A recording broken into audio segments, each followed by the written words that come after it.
You are now tuned into the Panther Nation podcast. Delhomme fires to an open Smith. Steve Smith is going to go all the way. No flag down. Smith scores, and the Carolina Panthers win in overtime. He's intercepted by Kuechly. Kuechly inside the 20 to the 10 and to the end zone for another Panthers.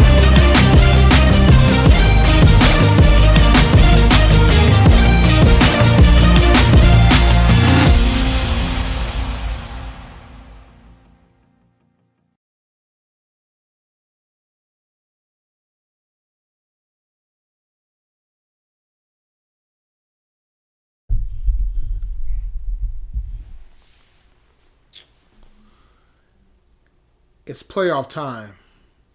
It's playoff time. It's playoff time. Welcome to the weekly fantasy waiver wire Q&A.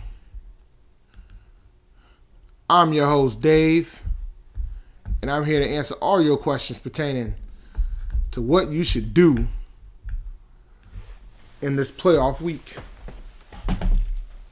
And I should quit kicking my camera because I am live. There we go. So I'm here for your questions about the playoffs, about fantasy playoffs, options of who you should play this week. Truth be told, at this point, you kind of need to play the guys that got you there. This isn't the time to be cute, but who knows, you might have had a catastrophic injury, because that can happen in the fantasy playoffs. I lost Antonio Gibson, so I can relate.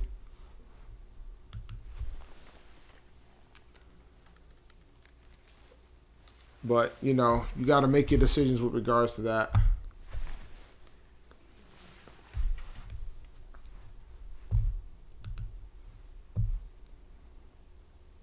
Oh, the Chiefs are winning the Super Bowl, guy. That's not even a question. It's the Chiefs. The Chiefs, the best team in football. My opinion. I don't think it's getting any better than the Chiefs at this point.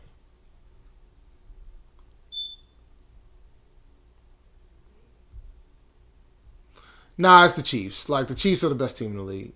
Like, that's just my opinion in the matter. I mean, and I have no problem being wrong if that's the case, but the Chiefs are the best team in football.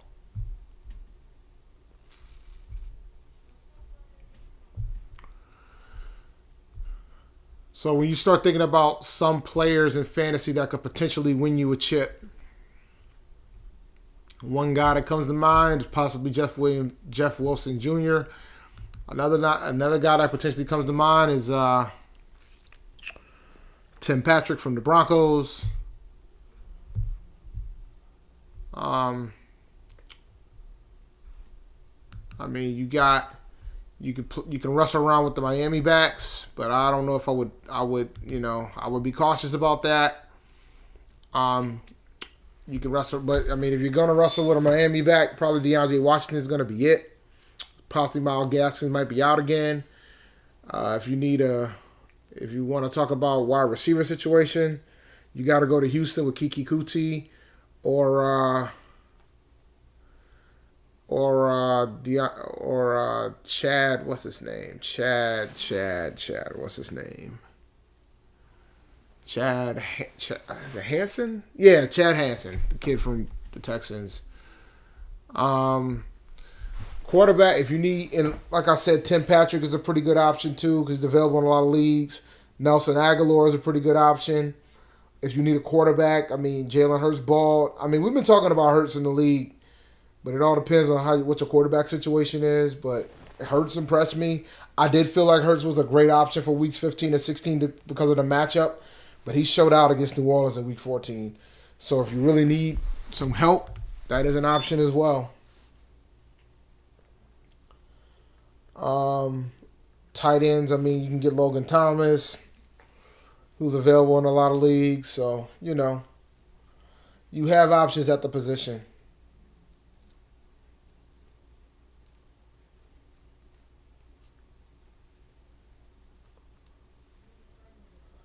But, you know, there ain't too many folks at this point. Because, I mean, it's going to be hard to convince yourself to play somebody on the wire if you made the fantasy playoffs. So, At this point, you should already know what it is. I mean, I could talk about Teddy Bridgewater a bit, man, but I think the issue with Bridgewater is he hasn't shown the ability to close out games this year. Like, he's 0-7 when he had the opportunity to.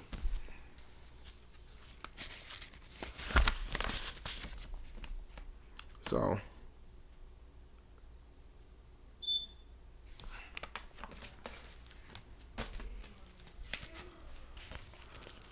do I think the Vikings will beat the Bears next week?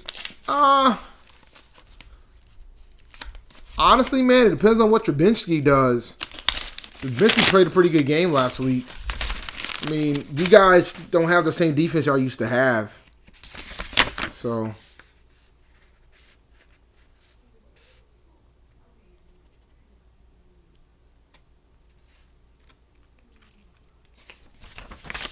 but, you know, so you got to take that into account as well. I mean, I think the Bears are fighting for more than what you realize.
All right. Sorry about that, guys. I had to take that call. It's been a crazy week, to say the least.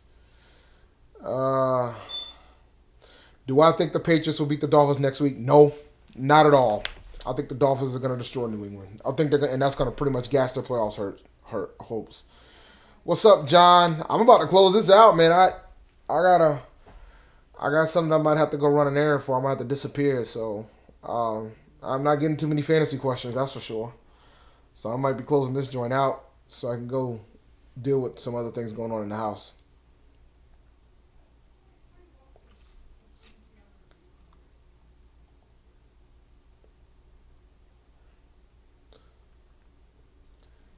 Keep Couch City. Always, Grandizer. Always. Now, I'm here. I'll take fantasy questions. I just haven't had much of any tonight. I mean, but pretty much how things have been going, man. I don't think I need... the purpose at this point in the game, you kind of got to roll with the folks they got you there. But there was an article that I did want to show you guys because I wanted to... It was basically a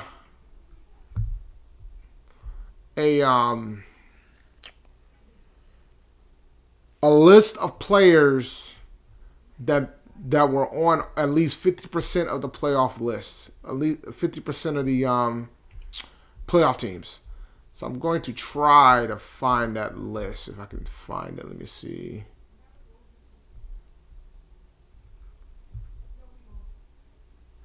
gotta go search.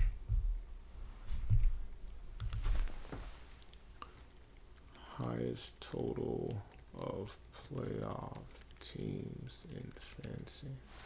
Playoff players.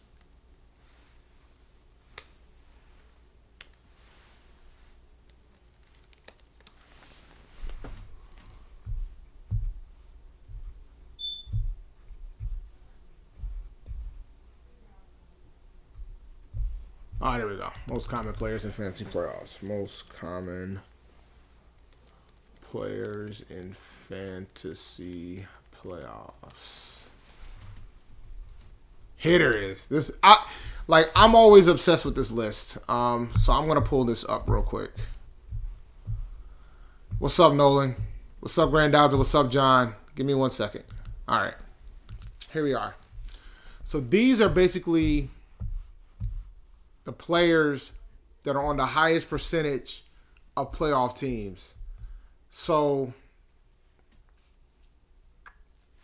I'm assuming you guys can see that. I'm going to blow it up a little bit more so you guys can see. Let's see.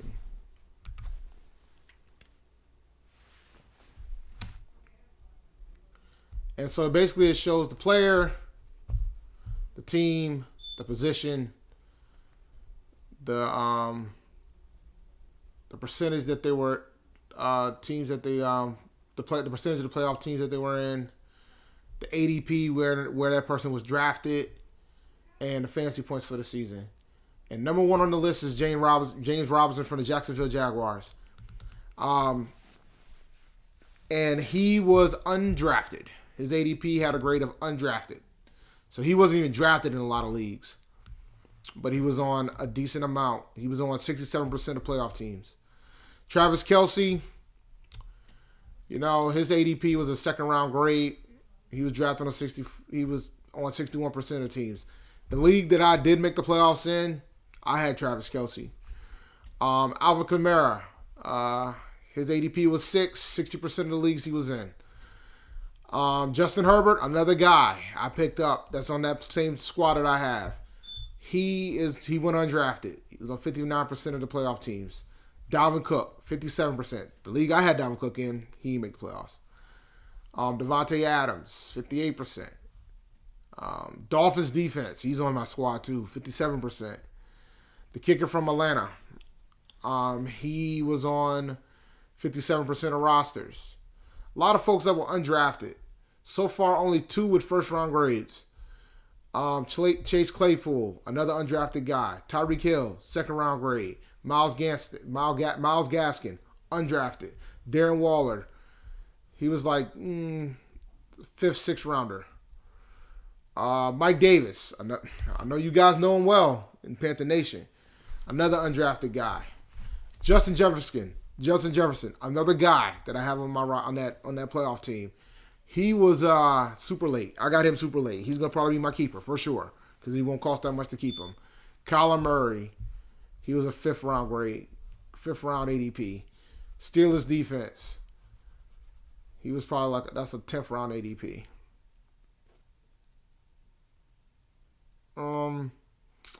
DK Metcalf, Stephon Diggs, Josh Allen, Aaron Jones. Thing that's crazy about this, only 2 players with the first round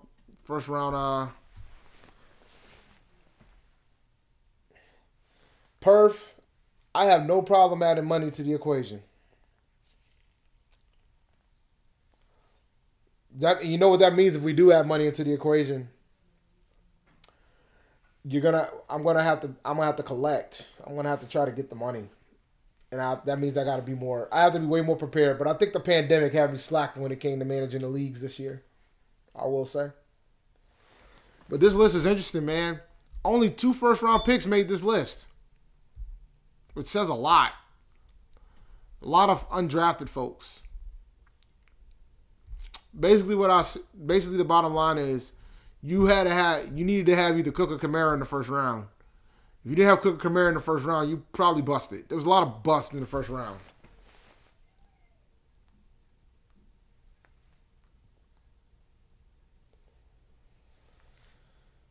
Yeah, DeAndre Washington is going to be a pretty interesting option at running back for the Dolphins, to say the least, for Miami. But yeah, man, it's pretty interesting. But there was a lot of busts this year. And here's the list of the commonly rostered players by position. So you got the top 5 quarterbacks: Herbert, Murray, Allen, Rodgers, Wilson. You know who's missing from this? Mahomes, Lamar Jackson. Lamar Jackson, considering where people have been taking him, he's been a bust. But those are the 5. Running backs: Robinson, Kamara, Cook, Gaskin, Mike Davis. Wide receivers: Adams, Hill, Claypool, Jefferson, Metcalf.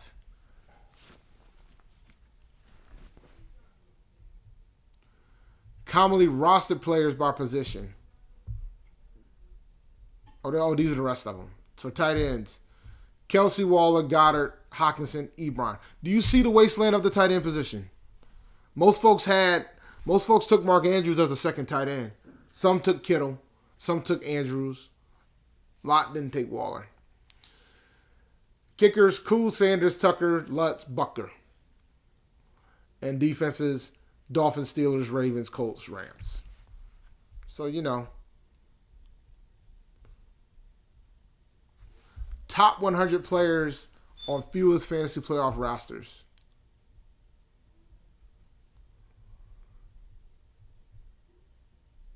Carry-on, Cam Akers, Mark Ingram, Tyler Higbee. Jesus, man. Yo, T.Y. might be making an appearance. I picked him up in my league. Yeah, I think it's Jalen Hurts' time, my brother. I think it's Jalen Hurts' time now. Like I said it last week. Like, I didn't trust Jalen Hurts last week against the Saints, but I'll trust him for the next 2 weeks because of the matchups. The Eagles got some easy matchups coming up. So I'll trust him for these other 2 weeks. So you should absolutely take advantage of it.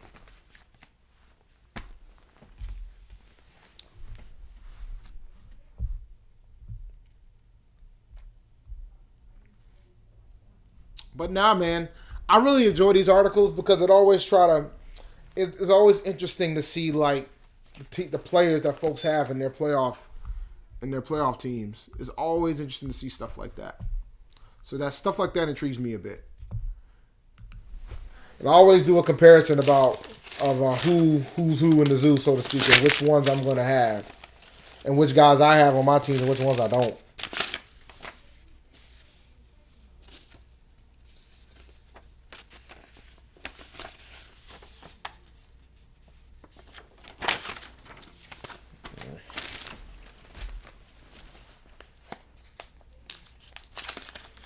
Yeah, I'm projected to win this week. Although the guy I'm going up against is pretty formidable.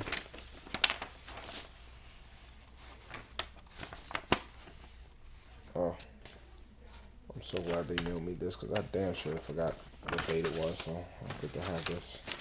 I'll keep that for my records.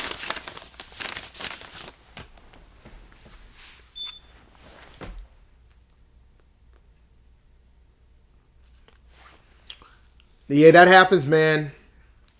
We had the guy that had the third best record in the league, and he got beat out in the first round by like almost 100 points. It was pretty bad. He was 9-3, 9-4, I think he was his record. It was 9-4. I wonder if I can pull it up. Let me see if I can pull up the Sleepers app.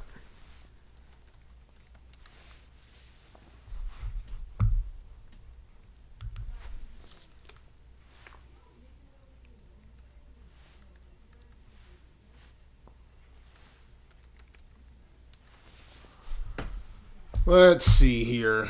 Let's pull it up.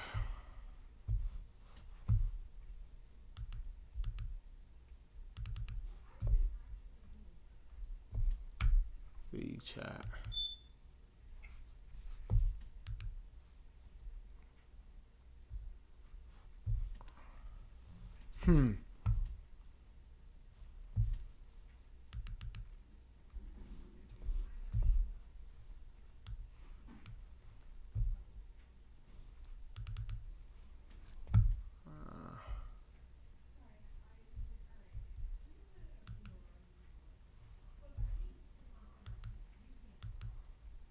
this browser, man.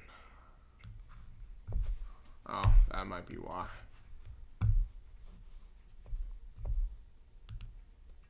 There we go. That's better. I'll pull it back up now since I got my little tournament in. So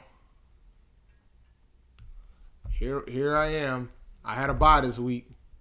I was a top seed. But now I'm going to have an opponent. And this guy's pretty good. I would have won if I played this week, but... And I got some injuries too, man, because I don't have Gibson. I lost Antonio Gibson. So it's looking like I'm going to have to play McKissick. But I have to decide. I might have to sit McLaurin, even though McLaurin's got such a juicy matchup. But I might have to sit him because T.Y. Hilton's been playing like a bat out of hell. So I might have to sit McLaurin and play Hilton. So then I also got Amari Cooper, but I'm not going to play Amari Cooper.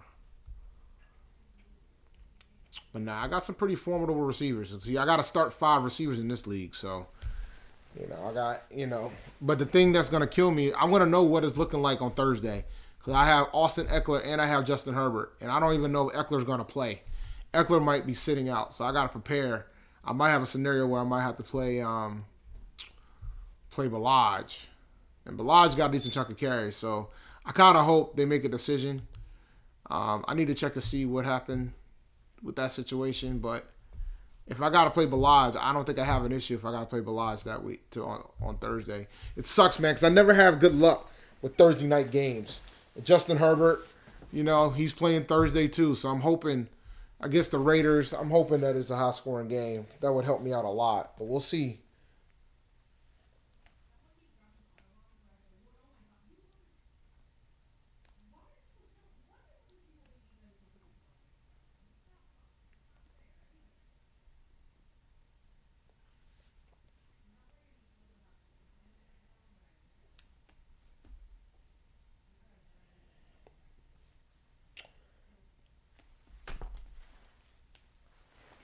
Yeah, the thing is, I've been playing T.Y. I've had T.Y. Hilton on my bench. Truth be told, man, Hopkins scares me too. DeAndre Hopkins scares the crap out of me. I mean, because I'm scared of this. Let me see if I can blow that up. That's too big. I'm very scared of this. 6. Actually, no, that ain't it. I'm scared of, he's been improving a little bit. I'm scared of 10 points because I need 20. But as long as he keeps the target distribution, as long as he gets 10 targets, I'm comfortable. As long as he stays within this 11 and 13 range, we good. And, you never know what's going to happen.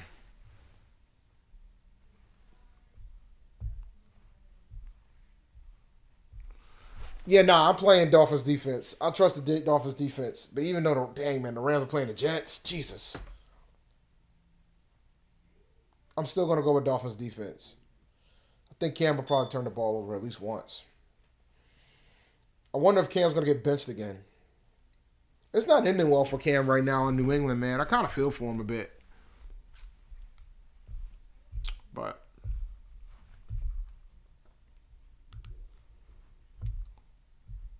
by the way, the guy I'm playing in the playoffs next week, this week, he's the one I made the trade with to get Robert Woods. Like, I traded Drew Brees for Robert Woods. So far, it looks like I'm winning that trade. But if he beats me on this weekend, it don't matter who won the trade. I can't believe they haven't put the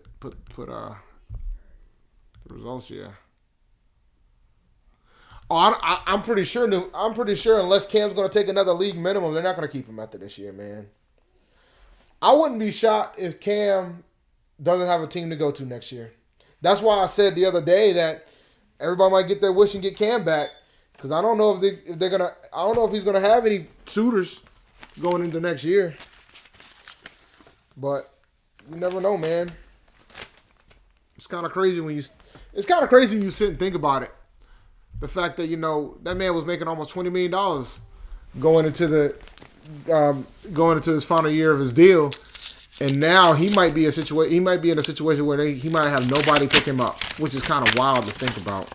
Because he actually stayed healthy for the most part. I mean, the only thing he got COVID. But other than that, he stayed healthy for the most part.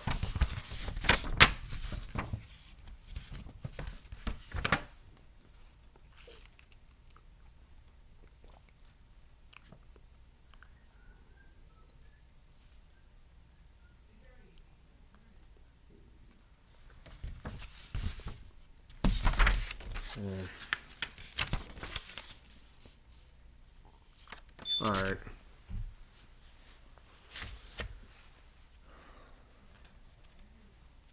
I mean, it is what it is, man. But the bottom line is, you made the move that you need to make the move to get to the finals. Do you have any fantasy guys on Green Bay for Sunday's game? I do not. In the Saturday's game, we're playing Saturday. We're gonna be me and Rashad gonna be live streaming. I do not.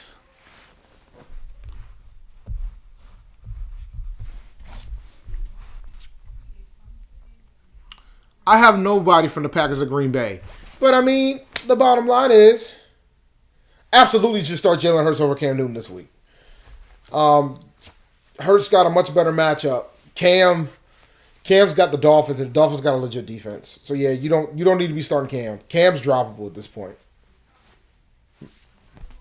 Even though, you're at the end of the road, but, yeah, you can drop him at this point. He is absolutely droppable.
Man, tight ends are a wasteland, but if you hit one like Tanyan, it's beautiful.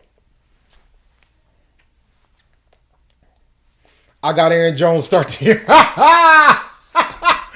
You ain't got to worry about that, man. Aaron Jones going to be able to run on us. You ain't got nothing to worry about.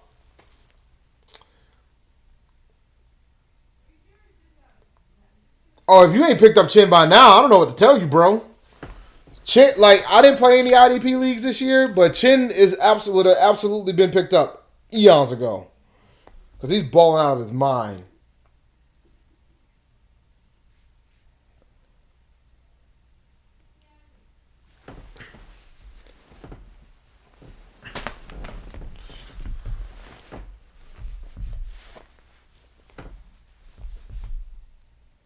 Oh yeah, we getting destroyed. It's gonna be ugly. It's gonna be bad. I'm looking forward to see how Rashad is gonna handle this game live. I already know how I'm gonna be handle it, but Nah, McCaffrey wants to play, man. He can come back. I can see him coming back.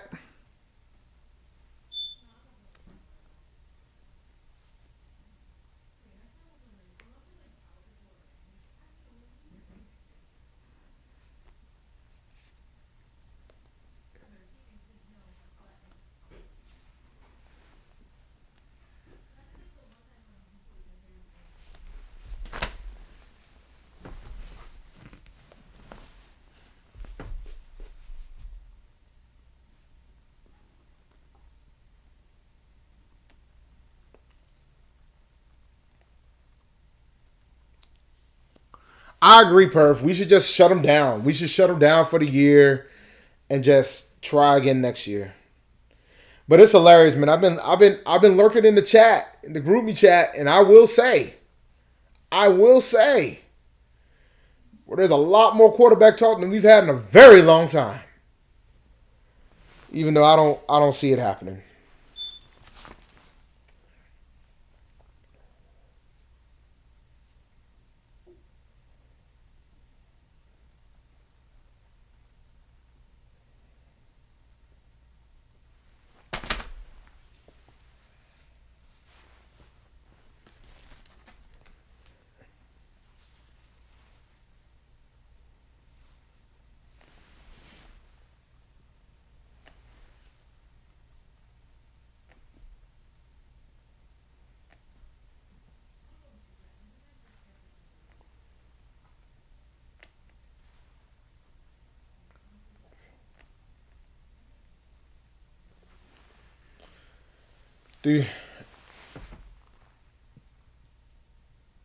Nah, I mean, I think they should fight. And Granddad, I think if we didn't already, like, because we have a new head coach, I think it's important. I think it's important to fight. I just don't think we're gonna be able to beat any of these teams. So you don't sit anybody because you don't want Matt Rule risking to losing his team. So you don't want to sit anybody. You can't do that. I mean, he's the first year. This is his first year as the head coach of Carolina. He can't sit anybody. He needs to he got to play the guys, and hopefully he doesn't lose the team. I think that's the concern more than anything else. What do you think about Rule bringing up Joe multiple times in his presser recently saying he needs to improve, but Phil's name? Well, Perf, man. You know what's going down, man. Him and Phil are tight. They've been together forever. So, he ain't going to mention Snow. He has too much respect for Snow, which goes back. Like, I know there's some people that still don't think that thinks that Rule, that Tepper didn't make that hire for Brady. I'm standing by what I think. And I could be wrong and I'll be fine.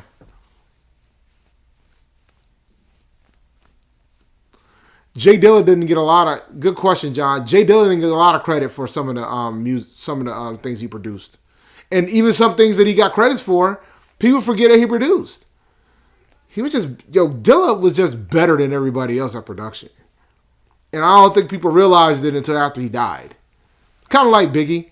But then again, people understood Biggie's greatness when he was alive. But I think it kind of went fivefold once he passed away.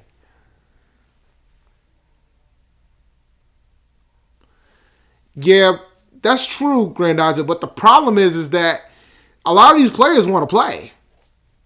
And it's still a first-year head coach. So, there's that too.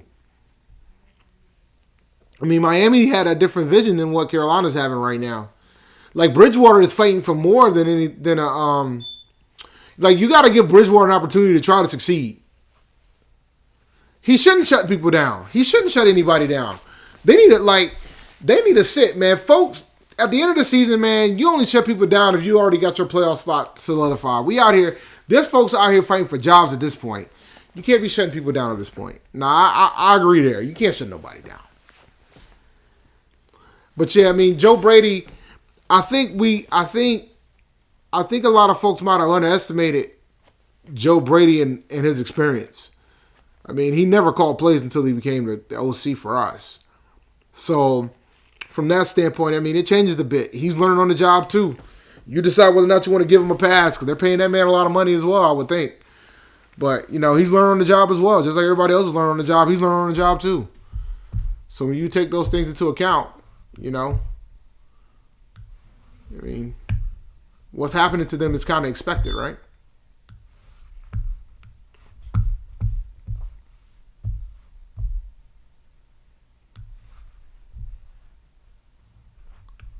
So, Yeah, man, Dilla's my guy, man. It kind of hurt. And I don't know if you ever heard the story about when he created donuts. The reason why he created donuts was he wanted to prove a point that he was better than everybody else when it came to looping soul samples. And he proved his point. And he did it on his deathbed, literally. He made that album on his deathbed. with just one crate of records. That's why a lot of folks don't notice, but like he reused a lot of the samples on a lot of the beats that he made. A lot of them.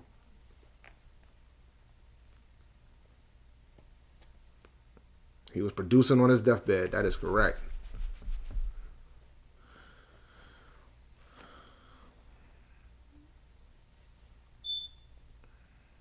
Yeah, like you can't deny how well Teddy played closing the game.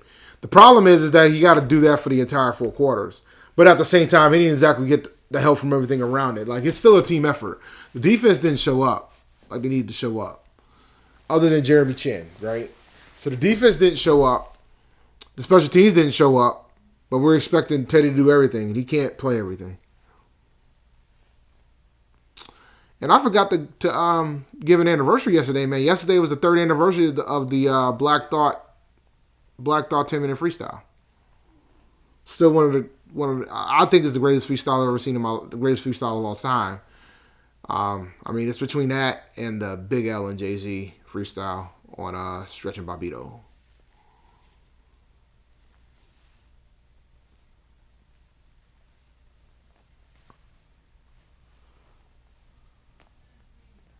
I've heard of them, but I don't know enough about their work, John.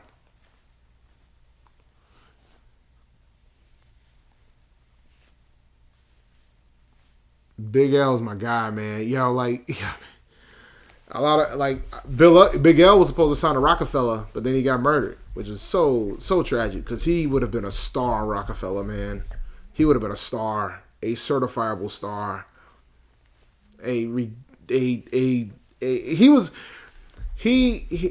L was a victim of the label politics because his debut didn't really get the traction that it deserved. All right, Perf, you have a good one. I'll hang on for a couple more minutes before I disappear.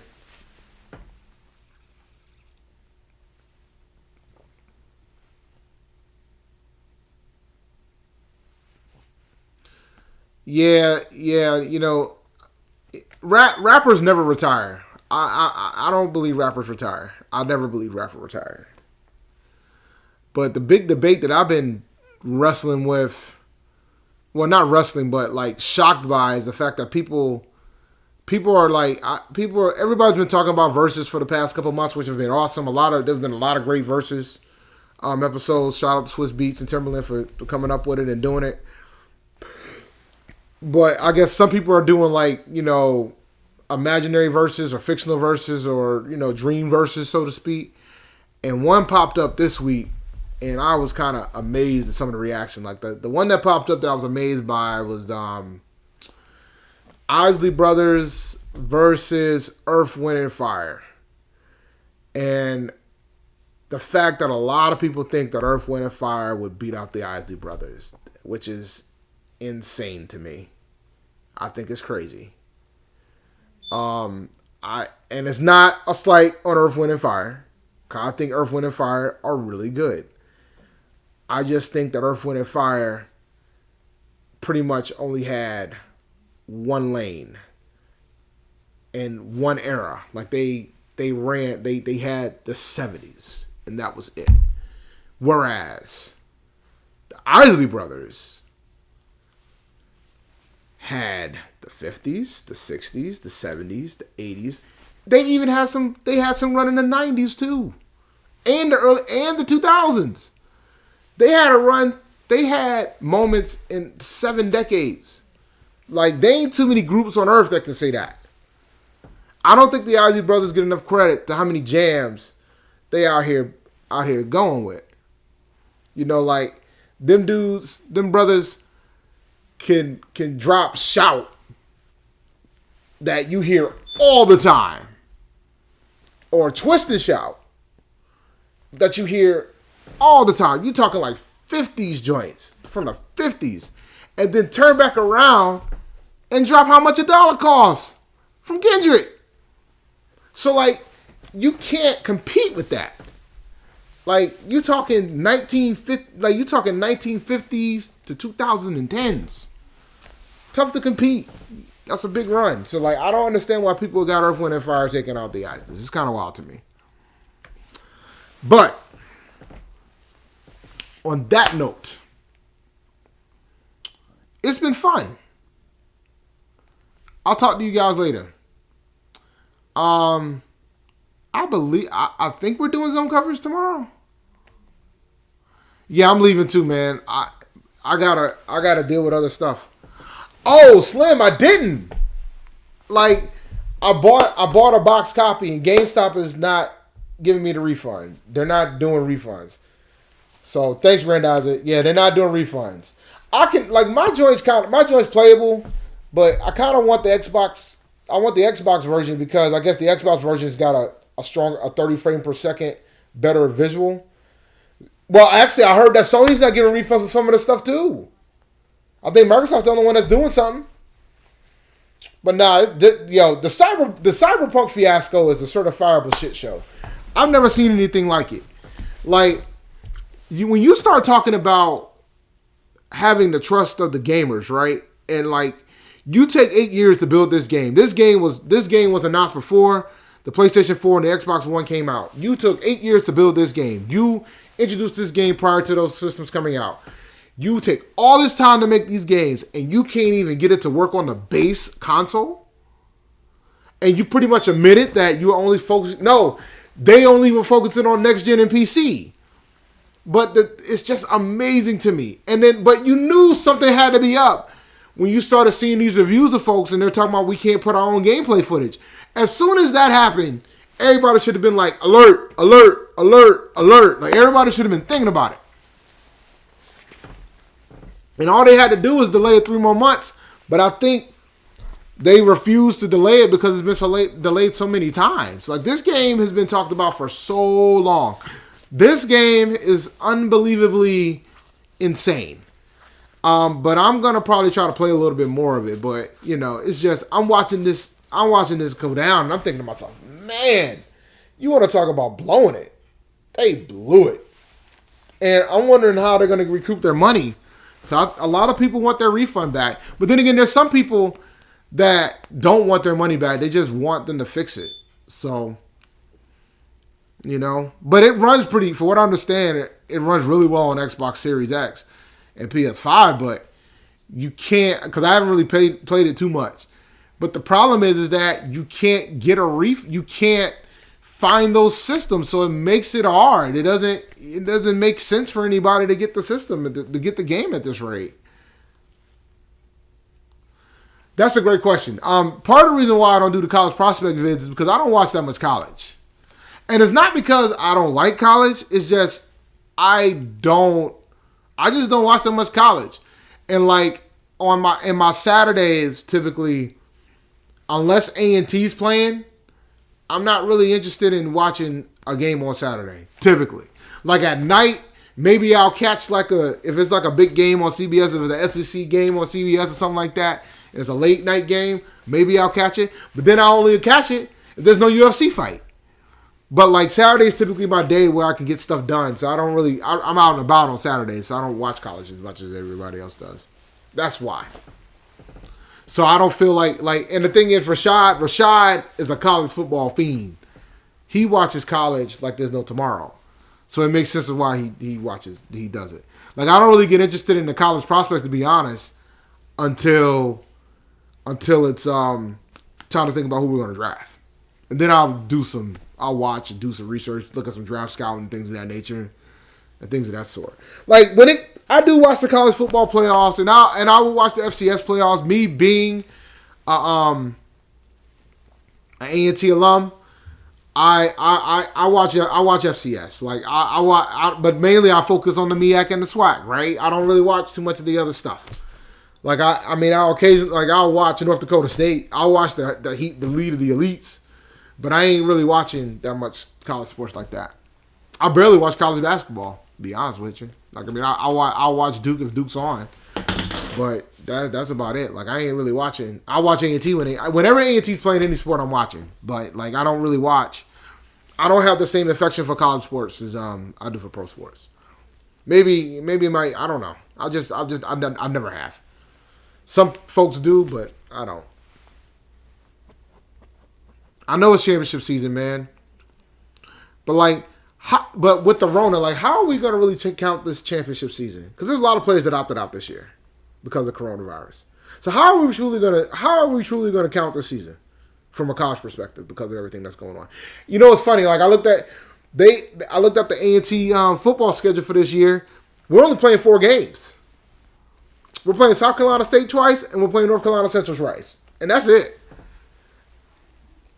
Well, Bama's going to win it all. I mean, I don't think anybody's going to be able to beat Alabama. I mean, Ohio State maybe, but that's about it.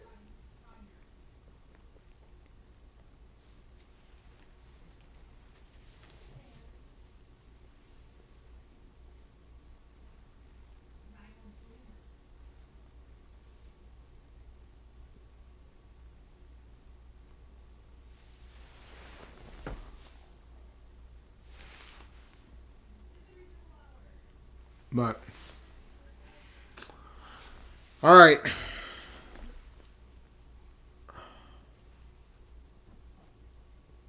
I'm not a Clemson fan. So, I guess not. Like, I'm not a... No. They're in the ACC, bro.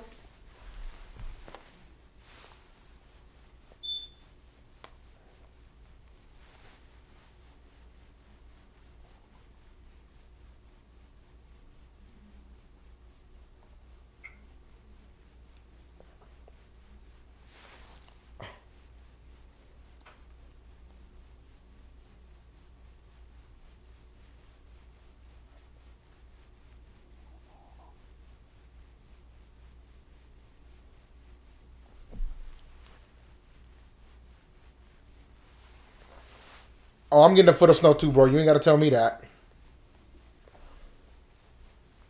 Yeah, we're going to have a big snowstorm on Thursday. I'm bracing. I'm hoping we don't lose power, but I'm bracing for it at this point. I live in New England. Like, I live in Patriots country, man. So yeah, I'm getting a lot. Yeah, I'll be watching football Saturday because the Panthers playing on Saturday.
I hope not Carolina. I know that.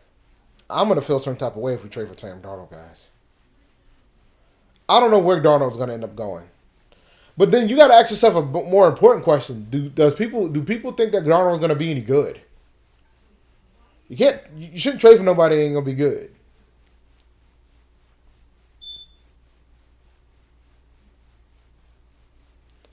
We don't know if he's a good quarterback or not. I mean, you got to be careful about the fact that it's the Jets, and then you could argue that the Jets might ruin him, right? I mean, the Jets can ruin him. Jets knows how to ruin a quarterback. Now I'm thinking about it, man. I'm trying to think about the last time a quarterback left the Jets and shined when they left the team?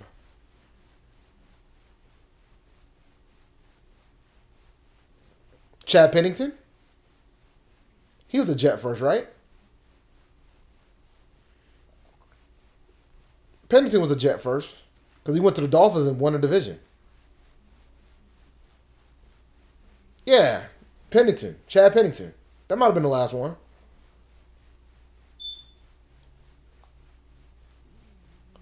Yeah, but Favre was a Packer. Like, I ain't gonna ever think about him as a Jet. And he wasn't that bad with the Jets.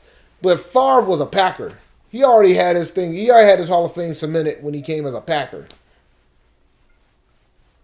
Sanchez didn't do nothing when he left.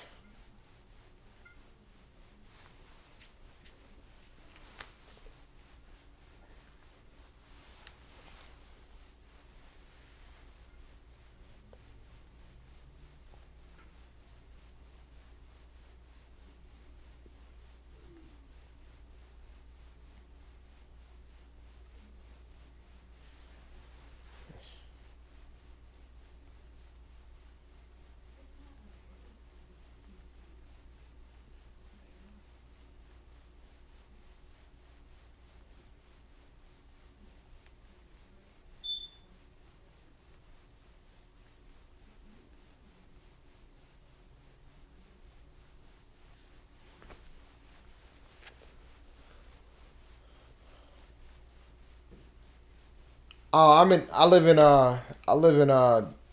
in the Providence area in Rhode Island. Yeah, I'm in Rhode Island, so yeah, like I'm looking in the chat, man. Somebody posted the article about I guess Mackenzie Scott donated a lot of money to a bunch of organizations and universities, and A&T was on the list, man. A&T got $45 million from Mackenzie Scott. Mackenzie Scott, she was the ex-wife of Jeff Bezos, who's the founder and CEO of Amazon. So she got like a quarter of the Amazon shares. So she's like the 20th richest person in the world. But she committed to giving at least half of her fortune to everybody, and she's been focusing more on like racial inequality type of donations. So she gave to a few HBCUs today. A&T got $45 million. I think Winston-Salem State got like $30 million. Elizabeth City State got like $15 million. Like, a lot of schools got some money, and a couple other and some non-HBCUs got some donations too. Texas A&M International University got some money. Claflin University got money. A bunch of nonprofit organizations like Feeding America, YMCA, NAACP, a lot of organizations in poverty-stricken areas and things of that nature that helps the poor. They received a lot of money today. I think she donated close to $2 billion today.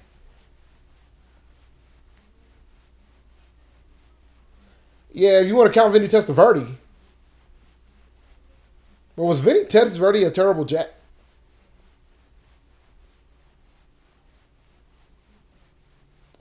Don't worry, Donald might be like Rosen, bro. Rosen got a certifiable raw deal. We still don't know if Rosen's any good.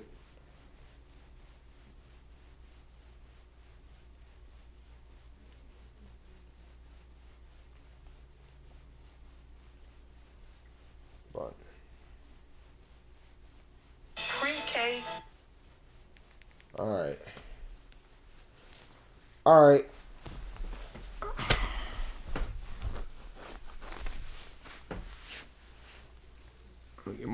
Sanchez was terrible. Not great. The thing about Mark Sanchez is that Mark Sanchez is an example of a quarterback who had good things around him, because, I mean, he had a top 5 defense, which is why they almost made it to the Super Bowl. They almost made it to the Super Bowl one season. True story. Beat the Patriots in the playoffs and everything. I remember that. But Mark Sanchez benefited from having an outstanding like the Jets had a freaking outstanding defense at one point when Rex Ryan was the head coach. So, people don't give credit to how well Rex Ryan did when he was the coach of the Jets, but he had some pretty decent years. I mean, even Herm Edwards. Herm Edwards has some pretty decent years as the coach of the Jets as well. So it depends. But all right, man. Nice talking. Nice discussion. I'll talk to you guys later. I believe we're doing a zone coverage tomorrow. Rashad will we'll make sure. We'll find out. We'll let everybody know in the chat. But it's been fun. I will talk to you guys soon. Oh yeah, Chad Pennington. Nah, I'm good. Pennington wasn't that good when he left either. All right, guys. You have a good one.